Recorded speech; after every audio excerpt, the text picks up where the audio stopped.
Alright guys, Valid here. I'm back with the recording I promised, which is going to go into more detail about the post I made on Reddit earlier this morning or late last night about my climb to rank 1 with the Hag.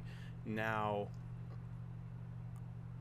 to preface all this, there are two types of players in this game. The ones that play purely just to play. I guess it's for fun. They don't actually care about winning, and winning to them isn't really fun, versus the ones who play it to win. More seriously, it is a ranked mode, so I guess that's fine to play to win. I don't really understand why they don't have a casual mode in the game as well, but they choose not to, so we have these two types of players in the same queue, and for that reason I'm trying to express that this video is mainly for the people who want to play to win more so than to just play and have fun and mess around and then flame after the game or whatever it is they do. So if you take this video seriously, or this video helps you, that's great. If you don't, then that's great too. What I'm going to do here is go ahead and open up, before we get into the actual gameplay, a few questions that I got on my guide. Now this is, where is it? Right here. This is actually a good set of questions he asked, because he asked some very specific things about how I do the things I'm explaining in the general guide I put on Reddit. And so I'm going to go ahead and address these questions before I get into the actual gameplay. I have my Epic Pen open so I can draw out what I'm thinking when I explain it to you and show you, which will hopefully help in the process of understanding what I'm doing and evaluating why I'm saying what I'm saying in this post. The entire post is about macro versus micro game and how it's very important to the actual outcome, I guess, of the game. The player that goes in with the plan and actually understanding what they need to do and managing their resources effectively is more likely to win the match, obviously. But I think that's a very large aspect that's overlooked in this game by a lot of the people, which is why you have such inconsistent results majority of the time, or maintaining a high rank as a killer for an extended period of time, and this will help you to hopefully alleviate that. This is mainly about the Hag, since I mainly play the Hag, but this will work with any killer if you know what your killer does and play them effectively. Now, he starts out by saying he appreciates took time to make this guide, but it's filled with some generic information, and he hops into the first part. My first statement was switching up your build based on what the survivor's items are. This is all pre-game, so once you're able to identify a survivor strategy before the game starts, you're already a leg up in the race. His question was, wait, what? Items don't tell you much about survivor game plan because you don't know what kind of items they're holding. Sure, Clout has a toolbox, but is it Alex's toolbox and a saw and a cutting wire, or is it some yellow piece of trash with spare parts and a clean rag? Point being, items in the lobby don't give you much information past they have items. Okay, so here's the thing. A lot of people don't know, I guess, or maybe they do and they're just in denial about it. This game is killer-sided in theory, and majority of the time it is. The killer is supposed to be the one that dictates every real aspect of the match, where you go, what gens you work on, how long the match goes on, who dies and when they die, where they die. All of that are things you should think about playing the killer. Now, what he's saying is somewhat true. You don't know what kind of toolbox it is, but you don't need to know what kind of toolbox it is. If you see 4 characters with a toolbox, if you see 2 characters with a toolbox, you know you need to try to find the toolbox and get it out of the game first. That slows down gen time. Sure, someone could pull one from a chest, but that's where it goes into, actually changing up your strategy in game based on what's happening, being adaptive. But just seeing the items they have, if they're running 4 toolkits, you know what they're going to do. Sure, you don't know how fast they're going to do it, but you know what they're going to do, so you know what you need to build and what you need to run to stop it, as well as what you need to do in game to stop it. So the statement is somewhat true, but I think he took it a little too seriously. The information you get from the lobby is actually very useful in the match, and all you need to get from the lobby is a general idea of what's going to happen so that you can build your build accordingly.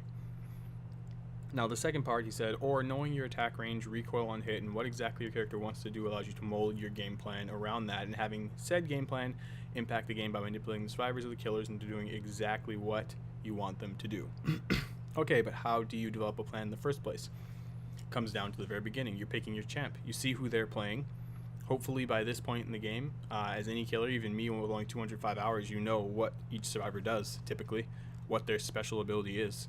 So you have an idea of what their character build should be. If they're running something completely opposite from that, then that kind of deters from their character, and it's not going to be as effective as if they're running a character that actually ran that stuff. So knowing what character they're playing and picking what character you want to play into that, or knowing what items they have and picking what character you want to play into those items, is how you develop your game plan. You come up with what you want to do in the match. You figure out what level it is. That obviously is in game. That changes the state. So everything is evolving, but you come in with a general idea. So instead of just coming in knowing nothing and figuring it out on the fly, you have a puzzle that you take certain pieces out of and replace them based on what's going on in the game. Now, the second part is how do you manipulate survivors into doing what you want? Prime example will be the hag, as you'll see in this gameplay. The clip I'm going to show you. So with the hag, it's a little bit easier because she has her traps. But you can always do what I like to do, which is I trap a certain side of the map, and I force the survivors to do all the generators on the other side of the map. On smaller maps, this works really well, because then the generators left are all going to be on one side and in a tight circle. And by funneling the survivors to a certain point, by making your presence known on a different point of the map, forces them to have 1, 2, or 3 gens left on one area, which is close enough to where you can actually focus on that area and get to each generator rather quickly to prevent them from actually getting the generator. This stacks your points for digressing a generator and also allows you a much higher chance of actually catching the survivors, as long as you don't go on extended chases off to the other side of the map, which you never want to do. Survivors will always try to lure you there, by the way, and you should be able to tell that by now. And if a survivor is running the other way intentionally, you just stop chasing him and go back. It's that simple. So that is how you do that, but you'll see an actual video footage of that and me actually outlining what I'm doing and why I'm doing it in match. The next part is, this includes a multitude of factors such as generator management, prioritizing a target based on the killer's needs, knowing where your current health state is, not just in terms of bleeding or not, but knowing how many downs and hangs you have. Okay, his question was, but how do you evaluate this information? How do you determine priorities? When do game conditions mandate a change in priority or tactic? Alright, so this is where we'll also get more into this in-game, because this is much easier showed than explained. But evaluating information, another aspect of being a good killer, you should know by now, everyone should know, that when you spawn into a lobby, there are 16 health points total on the enemy team, not including the last hang for any of them. If you do, there's 20. And if you include the mid hang also, and the first hang, there's more than that. There's 8 more. But we're just going with the basic. You hit each one 16 times. They should be hung twice after 2 hits anyway, so then they're dead after that. That number is always changing in game because people are getting healed. You're hitting other people, so it's going to constantly refill, but the hangs are the part that are constant. They always go down. So we're going to add up all of them together. You're going to have 2 hangs before you die, 4 hits before you're hung twice, right? So that's going to give you 16 plus 8 plus the last 4, which are 4 more, which stay constant. So you're going to take away those 12 because those are constant, the 3 hangs for death for each character. And that's going to leave you with just the 16 hits. The 16 hits will always go back up because there's 4 people on the map until someone dies. The overall health pool. But excuse me, I'm having throat stuff today. The 12 hangs won't change. Those are the same, and that number will go down consistently as you hang someone. So you always know where their vital health is versus their temporary health. And managing those 2 aspects helps you to know who to go after and when to go after them, because you know who has how many hangs left and who's going to be out of the match. The more people you take out of the match in a consistent or a steady time period will allow you more pressure, because the less survivors there are, the harder it is to finish gens in time. It's basic math. If you kill 1 person, there's 3 people on gens, you're chasing 1, there's 2 people on gens. It's much worse than having 3 on gens and 1 alive, or 4 on gens and looking for people. Now, the second part, how do you determine priorities? Again, comes down to pre-game items. Obviously, regardless of what toolkit you have, you want to kill the guy with the toolkit first. That's just the way it should be for most killers, because that's the fastest way to do a generator. You kill them first or get them out of the game. Easy. You don't chase them too far. You don't follow them too far, knowing they're rushing generators or something else. There's 3 because you don't know where they are. But you make sure to try to get that guy out as fast as possible, or put enough pressure on his location if you know where he is to force him into helping his friends instead of just working on a generator. And if he ignores his friends die, then he can't work on the generators because the pressure's on him now. Easy. It's a psychological mind game. You're just constantly pounding them with forcing them to make choices, and those choices deter them from the main objective, which is the macro, which is just getting all gens, getting out of the exit gates for survivor, or stopping as many gens as possible and killing all survivors as the killer. Now, when do game conditions mandate a change in priority or tactic? You'll see that in the clip. I'm not going to go into that till I get to the clip, because that's too vast of a point to actually explain without showing you an actual image of it changing. But there are tons of factors that can implement that, such as health bars and things like that, the health pool. And lastly, survivors wasting pallets is never a good idea. Okay, but what does that mean? When is throwing pallet to waste, and when is it useful? What different kinds of pallets are there? There's safe pallets and there's unsafe pallets. Safe pallets are pallets you can loop them through consistently. Unsafe pallets are ones you can't loop them through. They can hit you on the way over, or that you just can't because it's not a optimal location to do it at. You'll see a lot of wastes of pallets in this next video where the Meg throws down quite a few pallets that don't even stun me. She just throws them to throw them and then runs away because she can't loop me through them. So she just runs from them and I chase her down and eventually get her. He said some other information is just inaccurate. Someone who runs around the outside will almost always run around the outside, making them an easy target as many good killers locate and get rid of the weakest link first of all survivors. He said that the killer can't waste time skirting on the edges of the map looking for survivors. That's not what I said. I'm sorry, that was inaccurate. When you start the match, if you see someone on the outside of the map crawling around, you can go get them, and I'm willing to bet that 99% of the time, if they're freed from the hook, they will also go back to the outskirts of the map, because there are two types of survivors: the ones that play just hiding on the outside and the ones that actually play trying to use the cover and lure you on the inside. That's what I've noticed. They kind of deter to the outside and kind of try to walk behind the trees and behind the little pallets to get to generators. I guess it was unclear what I meant there. I'm not saying that you should spend time on the outside of the map. That's definitely not a very good strategy unless you're playing a killer that can do that, and I don't really know of any that should do that right now. Excuse me. But I agree, 95% of the time a killer chases wherever they find, and that's wrong. I do agree with that. They do that. That's not wrong, but doing that is wrong.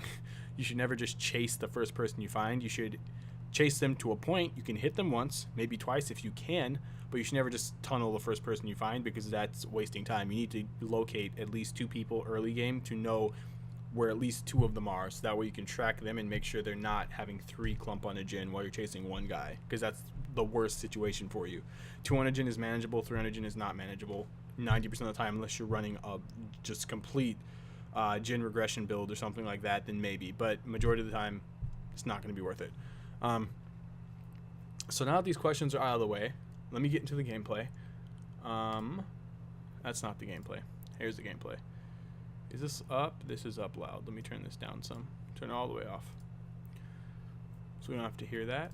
Hit play. Let's skip forward to that match, which is going to be right about here. Yeah. So when do I show my build? We'll start here. I'm just getting some points. Get my epic point, epic pin out. Space doesn't pause and stop. Okay, well, I'll have to pause it in time. I'll pause it and then switch that when it gets to the point. So now I'm just waiting for the survivors to join the lobby. It takes a little while for some reason at higher rank. Is this the match? This is the match. No, it's not. Sorry. This is the match.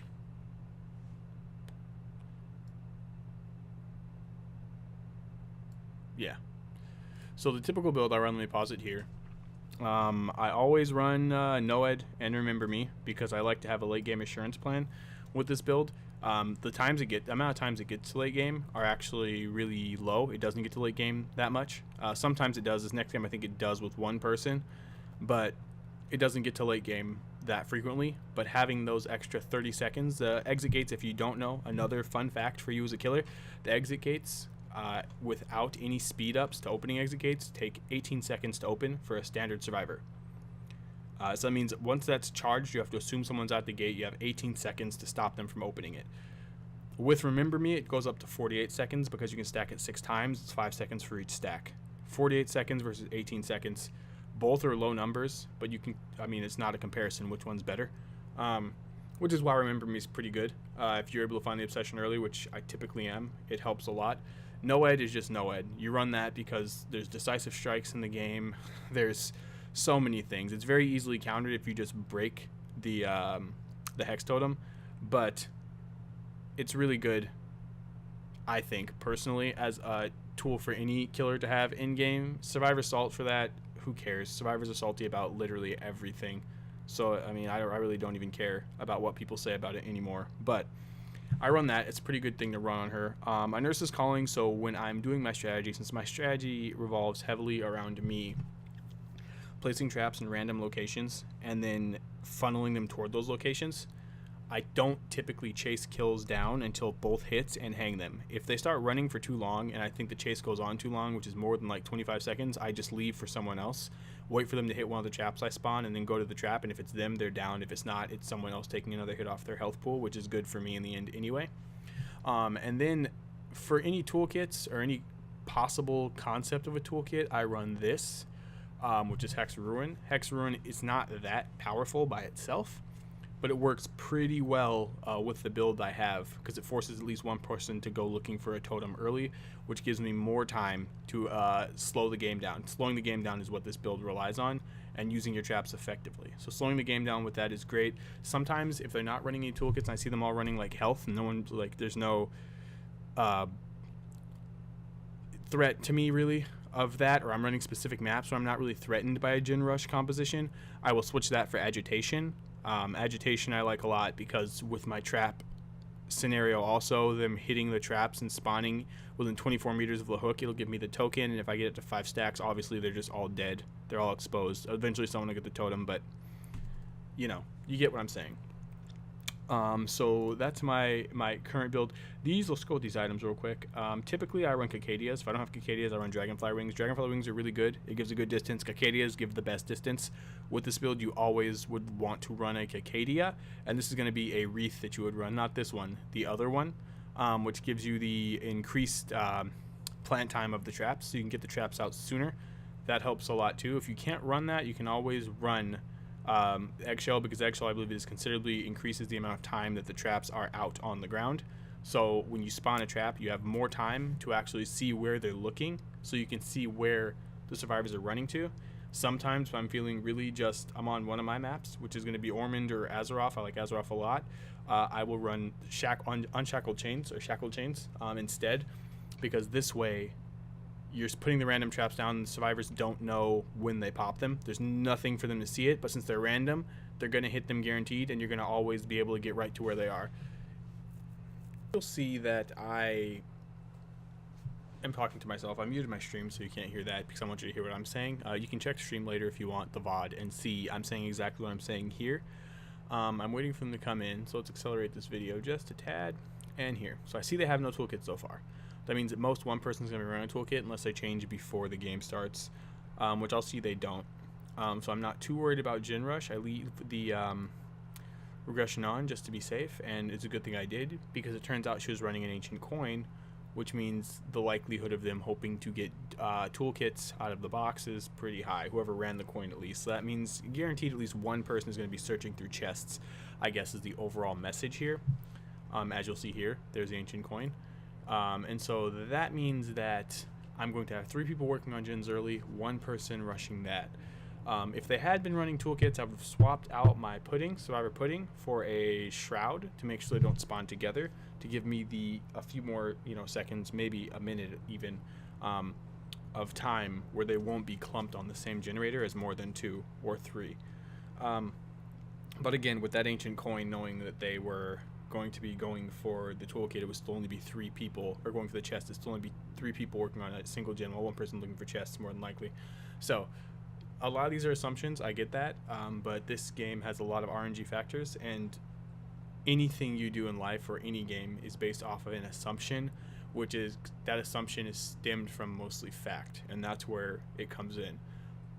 They're typically going to be looking for items. The item you really want in this game more than anything is going to be a toolbox.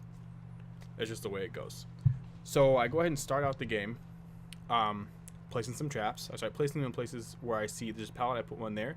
Here I put one in the grass because they're not going to see that. There's no way they could, it's too dark. I put another one somewhere over here, I believe, coming up. Excuse me, here we go. And the key to the traps is you want to make sure you place them not all in the same place. You see how let me switch to this and pause this really quick. You see how I placed my traps in the beginning. I placed 1 by the pallet, 1 in the grass. I placed 1 further up in the grass, and placed 1 even further up in the grass. The reason why is you only have 10 to go with from the beginning, and you don't want them all in the same area. You want them covering a portion of the map, and that is the portion that you have control over.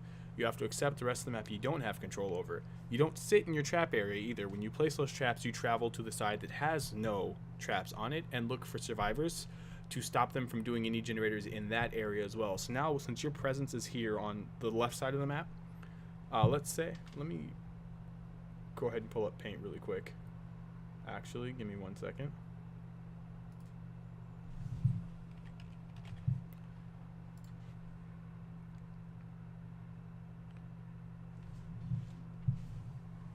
second.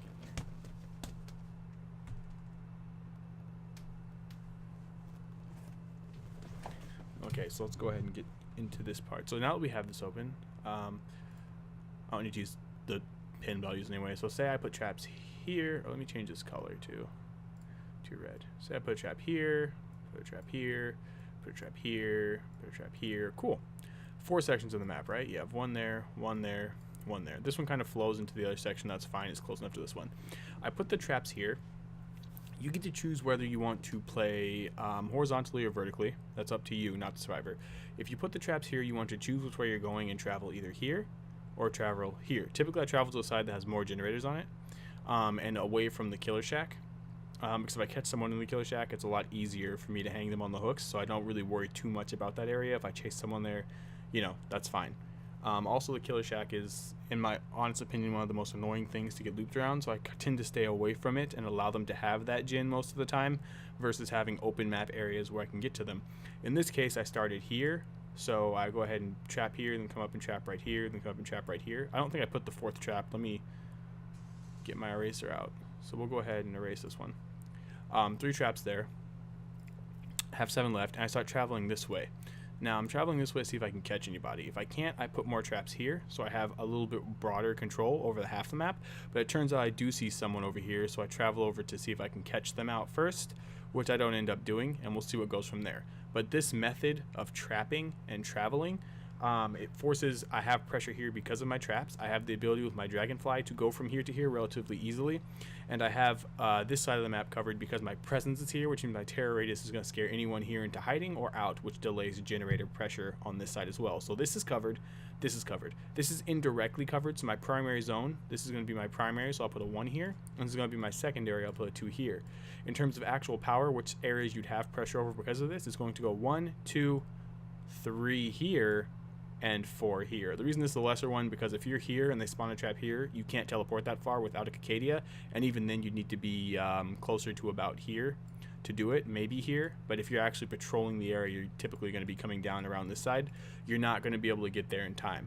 This is the 3rd area though, because your presence is here, so if you see someone here, it's easy to go straight down there. You want to make sure you don't chase too far into here, which I try not to do in the game, because if you do, like I said, and you get over to here and they spawn here, you can't teleport back. That's a big problem, because now you rendered your first area, your secondary area of actual pressure, pretty much useless for a period of time. And there's always a possibility they get scared and run over the rest of your traps here, and then you have to replace them all down, and you're kind of fucked. So instead, you want to make sure you don't chase too far into here and stay toward this side if you do, so you can always get back. This is the 4th area because this is the one you'll travel to the least.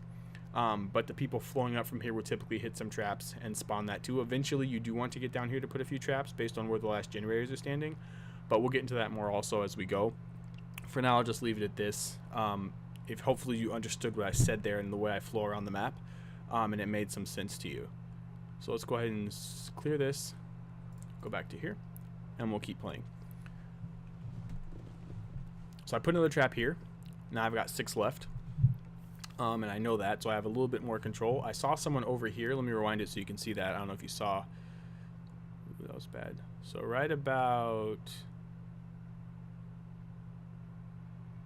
here, boom, you can see the person walk back there. I saw them walking, and I went ahead and put a trap here and went up to see if I could catch them out.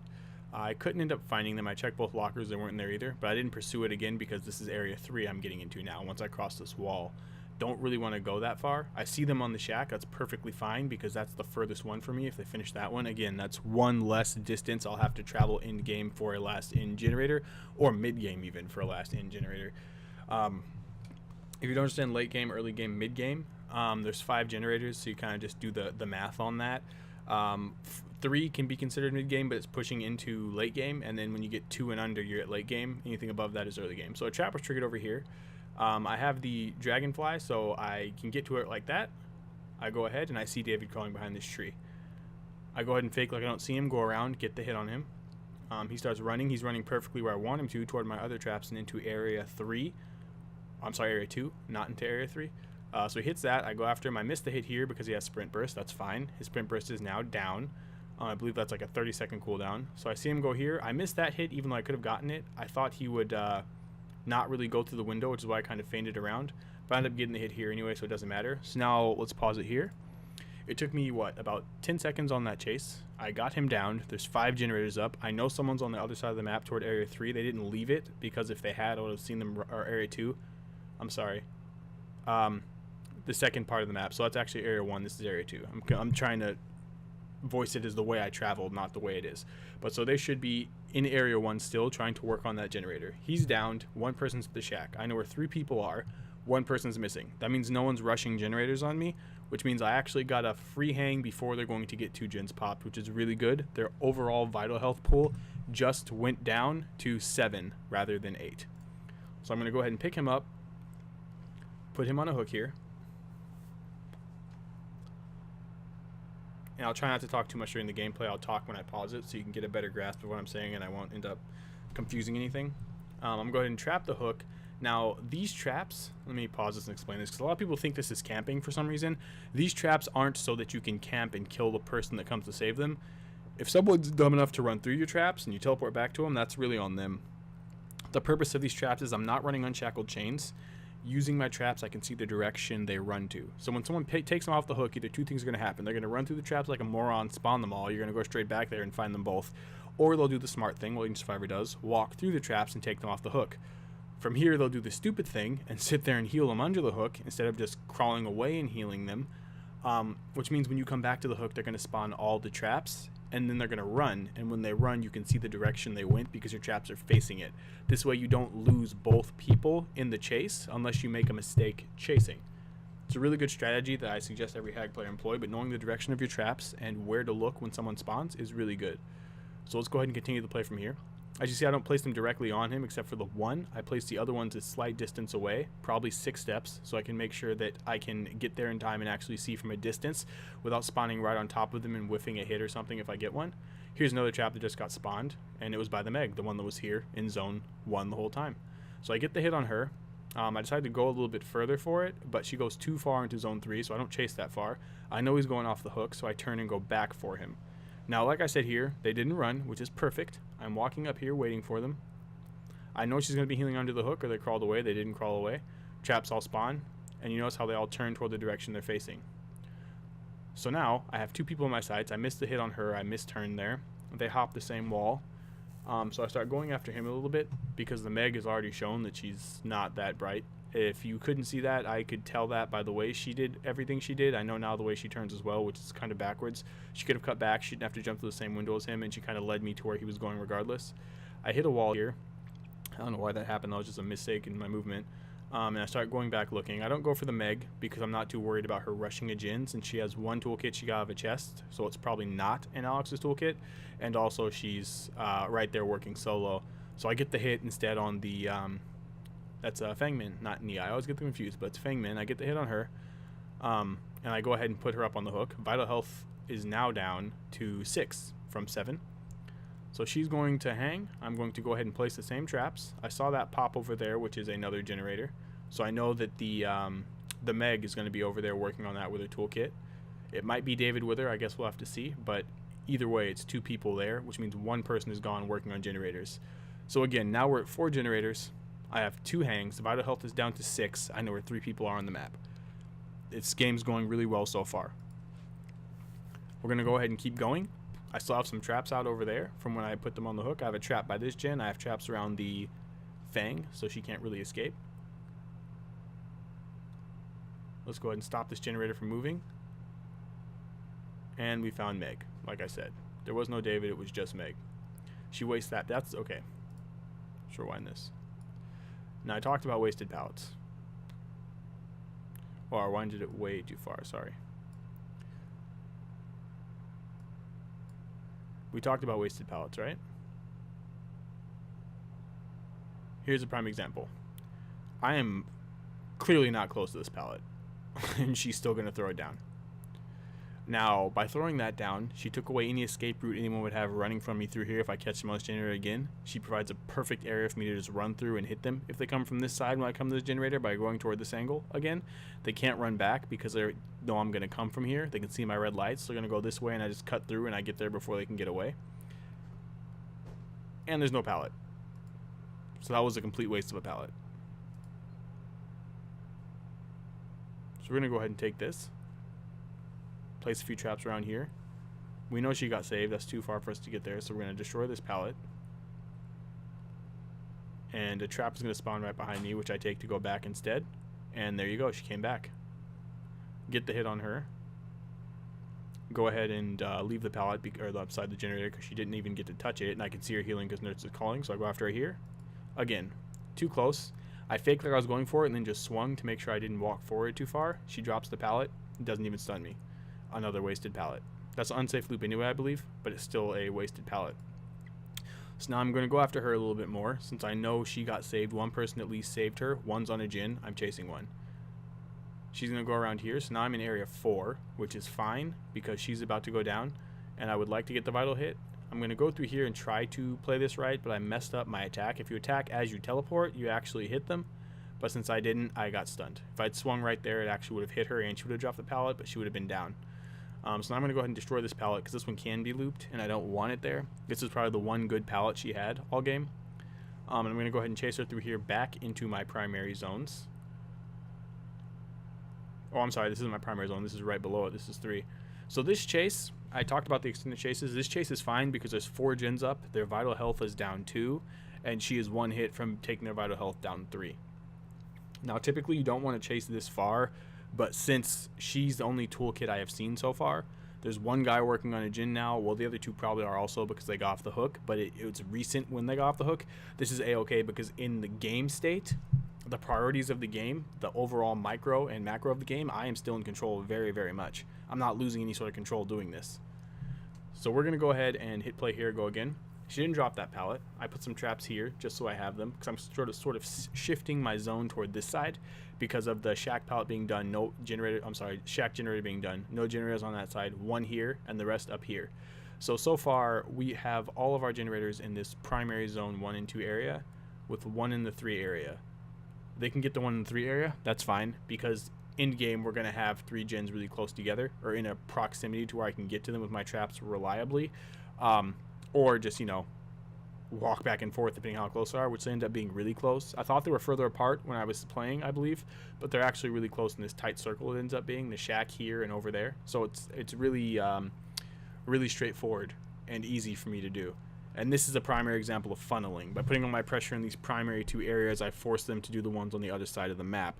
One of the questions was, how do you zone them into where you want them to go? This is how. You don't go exert pressure in places you don't want to exert pressure. You don't go to areas you don't want the generators to be left up in. You allow them those. You give them those. It's all manipulation. It's all a horror movie. You're a killer and these are survivors, and in every horror movie ever, Jason, Freddy, whoever, they do what they want to do and force you to do what they want you to do by doing something they know is going to make you do it. Very easy. Primary example of that, there was Friday the 13th, the newest movie where the guy gets bear trapped, his girlfriend gets burned over the fire, and Jason just kind of leaves him in the bear trap. Some other girl comes back to save him, he's standing behind a tree staring at her. You think he just did that for fun, or do you think he did that because he wanted her to come back so he could find her? Just saying. So we'll go ahead and hit play again and keep going. Fang is popping this for some reason, I don't know why, to distract me probably from the Meg, which is fine. I'll allow the Meg to get another Jhin if she wants, which they just got one. And let me go ahead and get her if I can. So she's going to run here. She's going to hit me with a juke, I believe. I do get, no, she doesn't. I get the hit on her. And so here, prime example, wasted pallet. If this pallet had been here, she would not have gone straight. She would have gone through that hole and tried to drop that pallet on me. Or just dropped it, wasted it. But either way, there would have been a pallet to put some distance between us and slow me down. Since the Meg wasted the pallet, not even a stun earlier in the game, she's forced to go around the long way, which gives me more time to go after her. Now, there's no Jhins in this last area. I have 3 Jhins up. She's going to take their vital health down again. I'm going to go after her because I know I can get the hit on her. She's clearly the weakest survivor of the 4, Meg being a close second, but you can tell by the way she's been playing so far, she's not very good at hiding and shaking and juking people. So we're going to go ahead, or at least not in this game. It's all by game. It's not like a constant thing, but it's you play for each game, not play for the overall. So we're going to go ahead and chase her here. She goes for this pallet she thought would be here because the other one wasn't. There's no pallet here. She's just stuck in a wall. She has nowhere else to go. Free hit. They get the other Jhin, which is over there. That's fine. Now I have, how many gens are up left? We'll see in a second after I hang her. I believe it's 4. And there is 2 generators remaining.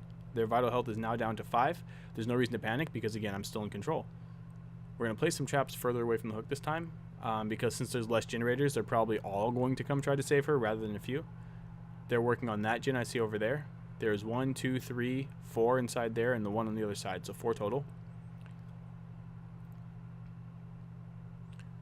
We are going to go ahead and come over here. That's not going fast. I hear it, so I know it's not, and I turn back because that means that no one's working on that one and they're all going here. The inside's not working. I would have heard that. This one's not working, which means they have to be over here.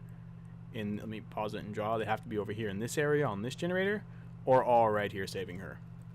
Noise is very important in this game. Sound. If you don't hear a generator going fast, they're not on that generator. If Meg was on that generator with a toolkit, if they had more than one toolkit, that thing would be pumping, and I would have stayed to stop the generator, hit whoever was on it. But it wasn't, which means they are here or here. Lucky me, 3 of them are right here. 1 guy is back over here doing this generator, I believe, or back there on the other generator. I believe it was Bill back there on the other one, or over here, and he runs back there. Let's go ahead and keep going, though, from here. So they drop her off the hook. None of the traps spawn. They were too far away for them to crawl that far out, so they're definitely healing. And look, 3 people right here. I get a hit on David. Go ahead and go after her for a little bit over here because there's the 1 generator. I want to see if that one's being chased. They spawn all my traps here, which was smart of them. Meg runs in for whatever reason. That wasn't a great distraction. She comes back to distract again. Okay, I get the hit on her. I don't see the Fang. I don't waste time chasing the Fang. I go after the Meg. Meg is now going to deplete their health pool again. Got her with that, and their health pool should be at 4 here, I believe.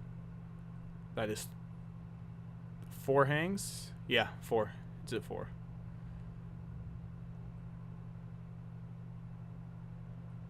Again, that number is not including the final hang, just so everyone's clear on that.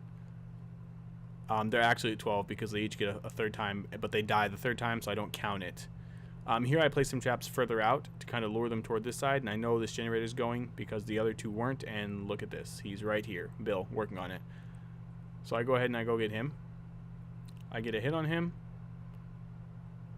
He's going to run that way and hop through there. So he hopped through there. He doesn't see me put this trap here because he went through there. So I go ahead and put a trap in the grass, and the generator is burning down. They go to save her. Excellent. I walk down. Again, this is the last area I want to be in right now because of where my generators are placed. He hopped back over that wall. That's fine. So instead of pursuing these, I teleport back once I hear the pop from his, and look at that. He's back on here. Yes, I did do that on purpose. Go toward this this trap, not the ones in front of them. So I go ahead and I down him. I pick him up, and I put him on the hook. Health pool is now down to 3. 3 available vital health. I have 1 generator left. That's perfectly fine because they're all in a tight area. I saw 2 people on that hook. There was the Meg and there was the David saving her, which means only Fang is working on gens right now. And Fang isn't going to be working on gens fast enough because she does not have a toolkit. So nothing's getting rushed on me considering the actual health of the generators that were there before. I'm going to go ahead and put out a few traps here to guard that. And I'm going to go check the gens. Now the one I just stopped moving, let's go see if this one's running. It's not. Let's go see if this one's running. It is. Look at that. Found Fang, found David. That means 1 person's going to save him. That's going to be Meg, last one alive. Pick up Fang. This is an easy kill. So now their overall health pool went down to 2, the vital health pool. And not only that, they have no more... there was a bug here with some lag. Sorry about that. They have no more Fangs. They're down to 3 people with 3 gens left. Luckily, I still got her on the hook, even though I kind of lagged out there. So she's dead. I can teleport those traps because they're staying up. Bill's right here. He messed up that gen. I'm going to go ahead and slow it. And for some reason, he's running into a wall. That's fun. So I go ahead and I down him. Put him on the hook. Vital health pool is overall down to 1.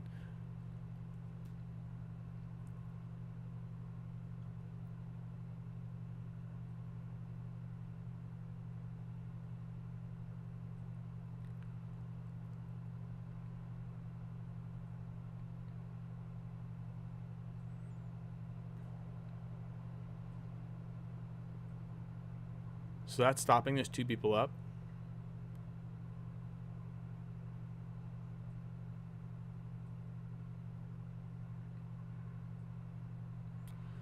Go ahead and check this one. Is anyone on this one? I see no one on this one. Let's stop it. They went to save him. That's fine. Both of them had to be there. The other Jin inside wasn't running, which means they're here. They're not running through the traps. Let's go ahead and see. They healed him. That's fine. So here is a really, really good one. Let's pause this. This situation, what do? You have two people. You have Bill here. Bill's dead next hang. You have Meg here. She has one more, and you have David running the other way. What do you do? Well, let's see what I do. To give context, this is area 2. Behind me is area 1. This is area 3. Here's the Meg. The Bill's right in front of me. Should I chase the Meg or hit the Bill? Instead of, in the beginning, choosing a direction, choosing a target to go for, I kind of go in a straight line, because going in a straight line is going to force them to split instead of follow each other. This forces Meg towards zone 3 where there's nothing to do. There's 0 generators there for her, and it forces Bill back into this generator or further this way. Now back this way, he has 0 cover. He cannot escape. Up here, I'm sorry, I should put an arrow so you see what I'm saying when I say that. So back this way, he can't go anywhere. There's a generator, there's a blank space, and there's a wall. He's not going to get away. This way, what's going to happen? Not toward Meg, but straight forward. I should put it this way. That's a better angle for you. He can't go anywhere. There's nothing to hide behind. There's 2 lockers, and there's a bunch of random stuff. The pallet was already dropped here, so he's really at a disadvantage. I can let her go with her toolkit because he's dead with his. That leaves her and Bill. No generators are her and David. No generators are working fast enough for them to finish them right now. I've been regressing the only one they've been working on the entire time. So I choose to go after him instead by taking this aggressive angle, just straight forward rather than forcing, not overly aggressive angle, by forcing a direction or angling a direction. It forces them to not know where I'm going and to split up. It also panics them, which is why I know they'll split up. That's an assumption a lot of people will say, but by giving them the fear of them going down, they're instantly going to go separate ways to try to distract me. She did not even try to save him here because she's afraid of her going down as well. So I go ahead and I hit him. She's gone the other way. He freaks out, knows nowhere to go, starts trying to run this way. It's easy down. He turns around an ice pile, nowhere to go there. He's downed. He's dead. 2 people left. One of them is on their last vital, and the other one's on his last vital. So the game is basically over at this point. There's 3 gens left, 1 gen to go. This is the only one moving fast enough for them to stop it, slowed enough because I regressed it. David touched it, didn't really matter. He's dead. I know she went this way, right? And I know he went back this way. So they're probably on this gen or that gen, or hiding to go back to the other one. At this point, it doesn't really matter. I know where they all are. So I come here. Look at that. David running. Is a Meg on this gen? Meg is not on this gen. I leave it going because it's slow. I go after David. There's 2 people left. They can't finish a gen in time before I can catch David. So this chase on David takes me a total of 20 seconds. Had it gone longer than that, I would have stopped and gone back, even with 2 people up. He tries to hide in this corner. It didn't work out for him that well, as you can see. There's no pallets over here. They were broken already. So I'm going to go ahead and chase him down. He goes to here looking for it. Nope, it's not there. He goes this way. Nowhere to go. He tries to go this way. He can't go anywhere. He couldn't have jumped that. I would have hit him anyway. He uses a sprint burst, but now he's going through here. Look, she broke the pallet over there. He can't go that way. He has to go in this building. In this building, there's no pallets through here, so he's going to go right here, and he's dead. I know this because I chased Meg through this doorway earlier, and there were no pallets here. So not really an issue for me to just go straight after him. He has no sprint burst. Easy down. Go ahead and pick him up. She's working on that last gen, so it's all timing. You hit him on a hook close to your generators. The reason I take him here rather than there or back out there is because I have generators. Let's open paint. Ooh, that's not paint. That's paint. I have generators right here, and right here. He gets downed right here. There's a hook right here, right here, right here, right here, right here. Which one do you take him to? Take him here. Because that is center to all your gens. You can easily get there, there, and there. You know this one's not running. You're in the building. It's there or there. You know exactly where she is. She has a choice to make. Finish a gen or save him. Even if she doesn't finish a gen or save him, she can play hatch game, but she's already here. By the time he's down, she didn't know he was going down, which means you're going to find her traveling more than likely. So the best possible scenario is take him here. And this is all things I think about in-game. You can hear it in my VODs. I talk about it where I play, and you can see that's consciously what I'm doing. So we're going to go ahead and get back into this. He's going to take this hang here, and that means he's dead next time he's hooked. She's on that gen because it's moving faster. I can hear it. And so I get the hit on her. She stays to finish the gen, which is fine. That gets popped. NOAD's active. I have 6 stacks on Remember Me. There's 1 person left. I didn't break this pallet. I let it go. She's here. She's going to the hook to save him, which is bad choice because one of them's downed instantly. Other one can't get away. I don't hook her instantly here because he's dead next hook, and she's right there. She won't have anywhere to go. I know it's an open area all around her, so I will find her regardless if he tries to leave. He tries to loot me up here. He loses me for a second. He used sprint burst, so I missed that hit. That was bad. I could have hit him there anyway. But he goes through here for the pallet. Look at that. It's gone. She wasted it. He's downed. I don't hang him right away because he's dead. I go back for her because she's the only one that could possibly have a choice of maybe knowing where the exit is and escaping. But going after her first is smart because he's inside. I'll see him regardless. She's hanging. She's going to be dead. If she had the ability to hop off the hook, she would have used it already. He's picked up too. She's dead, and now there's no Jins left. I can just take him out here. He's going to die instantly, so I can just go back and make sure she can't get off the hook to be safe. But by the time he dies, I'm already back around there, so I don't have to worry about it too much. So I cut through here. She's still there, and I start placing some traps for good measure, get a few extra points. She isn't getting off the hook. She lets it go and just dies, I believe. And that's it. That's the game. So hopefully with this replay you can see what exactly I do and how I do it, how I think in game. If you for some reason are that I guess you just don't believe anything I say, you can always watch the VOD, and because I say everything I said right now in the VOD in short, because I don't talk as much while playing and thinking, but you can hear me saying it in the VOD as I'm playing the game. And this was 7,900, 8,000, 8,000, 7,900 games, so it was basically a perfect game. I got 1 gold, 4 iridiums. The 1 gold was in brutality. I don't understand why that was, but that's the only one I got gold in. You could say it was camping because of the hooks, but it wasn't, because if it was, my sacrifice would have proximity toward Hook Survivor, and I wouldn't have gotten iridium in that either. But I did. So it's clear that I wasn't camping anywhere near hooks. I was actually playing with a strategy in mind, playing my game, forcing around my game, not getting emotional when generators went down or flustered or frustrated or anything like that, and just focusing, because the psychological aspect of playing killer is very important, and survivor, but more so for killer because it is 4 versus 1. And it forces you to really make decisions that can be tough and can cause strain if you're not focusing on the right things. You can't ever let it get to you, because you have to always remember they're playing your game. You are not playing their game. That being said, that was the game. Hopefully I answered enough questions the correct way and you understood what I was saying. If you have any more questions, you can always ask me, and I can answer those for you too. In the comments of the video, YouTube or Reddit, doesn't really matter, or you can catch me streaming if you want and ask me live. I can talk to you more about stuff there, and I will make more videos like this on other killers too, to show you it does work with every killer in the game, even the Legion, even Freddy, if you play him correctly, and it'll all be done at rank 1, not in some lower rank, so you'll be able to see it does work at the highest levels. Hopefully you guys had a good experience with this video. If you want more details about my builds, I can outline each build specifically, write it down for you, and put that in a post too. Just let me know. But I'm glad you guys watched, and I hope you guys enjoy it. Thanks for watching.